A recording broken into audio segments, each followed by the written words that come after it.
पण असे कुणी मनसुबे रचले असतील तर त्यांना आम्ही सांगू इच्छितो की अशी जर दादागिरी केली, अशी जर हुकुमशाही केली, अशी जर तानाशाही केली आमच्या गोरगरीब माणसांवरती, तर काल परभणीमध्ये ज्या पद्धतीने पोलिसांनी सोमनाथ सूर्यवंशी मारला, लोक पोलिसांना घाबरतात, पण आता पोलिसांवरतीच गुन्हे दाखल करण्याची वेळ आली आणि ते पण खुनाचे गुन्हे दाखल करण्यासाठी पोलिसांना देखील जेलमध्ये जावं लागतं, त्यांच्यावरती देखील गुन्हे दाखल होऊ शकतात, हे कालच्या निकालाने आम्ही दाखवून दिलेलं आहे।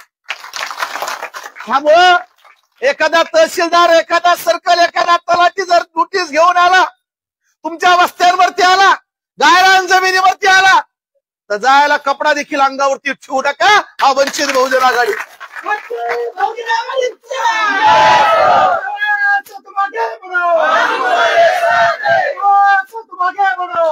सगळ्यांच्या नादाला लागा, सगळ्यांच्या नादाला लागा, पण महाराष्ट्रामध्ये आदरणीय बाळासाहेब आंबेडकरांचे कार्यकर्ते आणि त्यांच्या सोबत असणाऱ्या जनतेच्या नादाला लागू नका। तोंड दाखवायला देखील जागा ठेवणार नाही अधिकाऱ्यांची।